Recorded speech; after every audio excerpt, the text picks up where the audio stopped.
கண்ட அவமானம் வென்று தரும் வெகுமானம் வானமே தாழலாம் தாழ்வதில்லை தன்மானம் மேடு பள்ளம் இல்லாமல் வாழ்வில் என்ன சந்தோஷம் பாறைகள் நீங்கினால் கோடைக்கில்லை சங்கீதம் பொய்மையும் வஞ்சமும் உனது பூர்வீகமே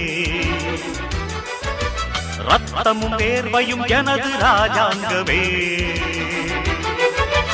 எனது நடையில் உனது படைகள் போட்டிப்படுவே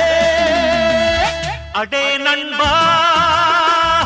உண்மை சொல்வே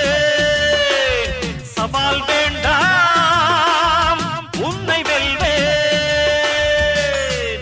வெற்றி நிச்சய இது வேத சத்தியம் கொள்கை வெல்வதே நான் கொண்ட லட்சியம்